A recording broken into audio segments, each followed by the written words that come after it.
Halo, selamat malam Pak.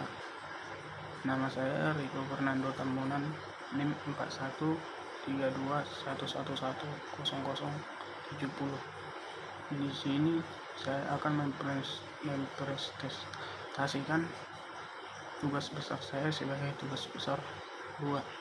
Pengaruh minat membaca terhadap presentasi Akademi Mahasiswa Universitas Mercubuana, Jakarta. Di sini saya akan mempresentasikan daftar isi kata pengantar. Bab 1, pendahulu. Latar belakang bahasa Indonesia yang paling baik dalam menunjukkan identitas kultural suatu bangsa. Dengan kata lain, bahasa Indonesia menunjukkan bangsa. Itu sebabnya pentingnya bagi bahasa Melanesia melestarikan sekitar 250 bahasa etnisnya dari arus besar dominasi bahasa Indonesia. Sejauh mana dominasi itu, apa dampaknya, bagaimana proses historisnya. Menjawab pertanyaan-pertanyaan ini penting sebagai upaya melestarikan identitas bahasa Melanesia yang selama ini lebur dalam NKRI dan dalam banyak hal justru mengalami jawanisasi. Ini kontradiktif dengan gagasan Indonesia yang Bhinneka Tunggal Ika.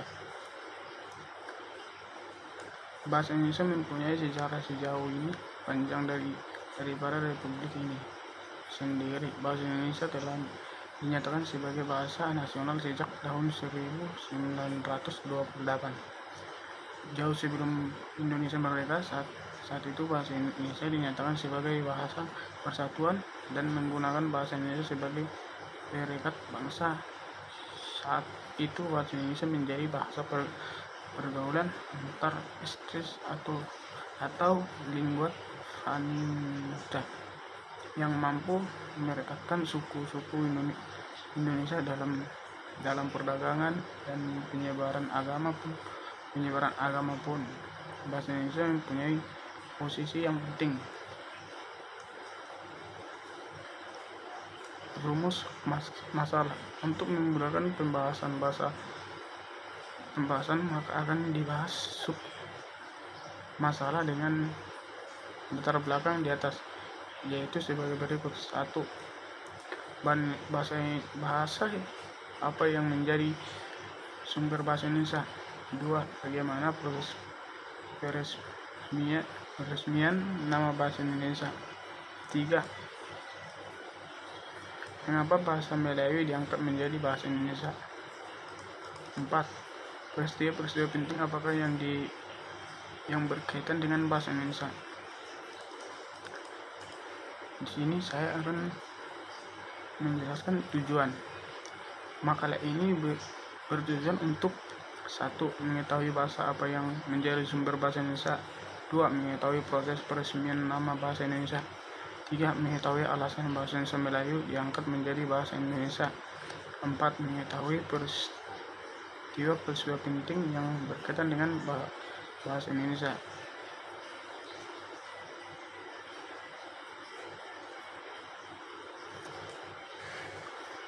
Bab 2, pembahasan sumber bahasa Indonesia. Bahasa Indonesia merupakan bahasa dinamis yang hingga sekarang terus menghasilkan kata-kata baru, baik melalui penciptaan maupun penyerapan dalam bahasa daerah dan asing. Bahasa Indonesia ini adalah dialek baku dari bahasa Melayu yang pokok dari bahasa Melayu Riau. Bagaimana diungkapkan oleh King Hajar Dewantara dalam konteks bahasa Indonesia. Bahasa Indonesia 1 tahun 1939 di Solo, Jawa Tengah. Jangan dinamakan bahasa Indonesia Joe bahasa Melajoe Jang Soe Wen pokoknya berasal dari Mela Joe Rioe. Akan tetapi yang Sweda ditambah Eva atau Dioera hingga bahasa itu Loe tidak dipakai oleh rakyat di Seloe Indonesia. Pembaharoe bahasa Malajoe hingga menjadi bahasa Indonesia Itoeroes dilakukan oleh koem ahli yang Peralam. Baharoe ialah dalam kebangsaan Indonesia atau bagaimana ungkapan dalam Kongres Bahasa Indonesia 1954 di Medan, Sumatera Utara.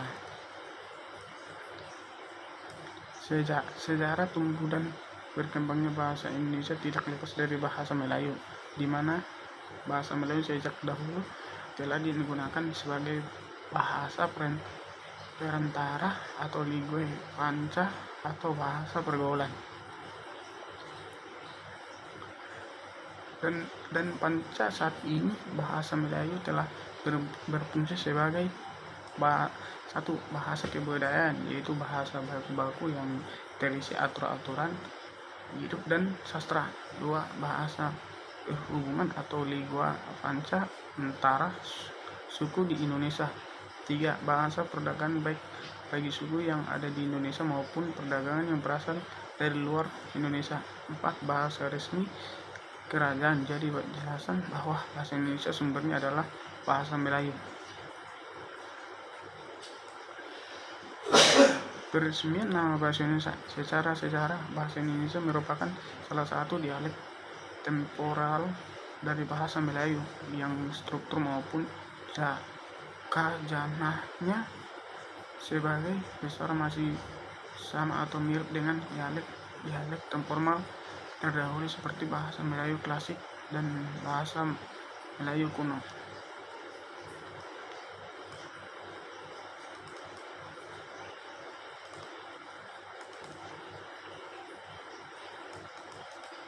Mengapa bahasa Indonesia diangkat menjadi bahasa Indonesia?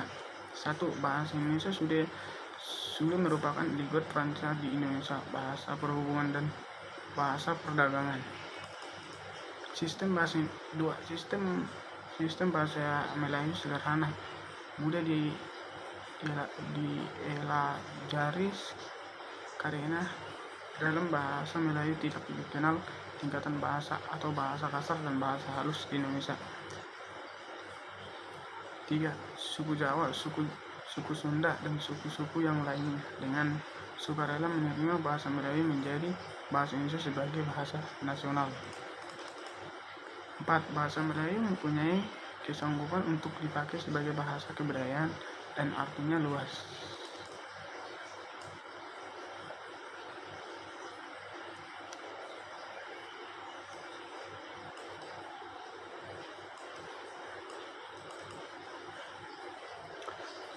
Penutup atau kesimpulan dan daftar pustaka. Kesimpulan dari pembahasan di atas bisa disimpulkan beberapa hal sebagai berikut. 1. Sumber dari bahasa Indonesia adalah bahasa Melayu. 2. Bahasa Indonesia secara sosiologis resmi digunakan sebagai bahasa persatuan pada tanggal 28 Oktober 1928. Namun secara yuridis bahasa Indonesia diakui setelah kemerdekaan Indonesia, yaitu pada tanggal 18 Agustus 1945.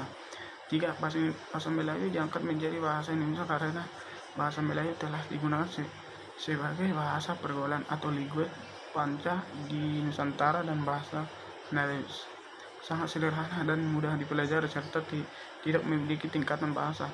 4. Begitu banyak hal yang dikaitkan dengan bahasa Indonesia yang menjadikan dinamika perjalanan bahasa Indonesia sampai saat ini. Daftar pustaka. Sekian dan terima kasih. Mohon maaf apabila presentasi saya masih ada kurang baiknya. Terima kasih, Pak.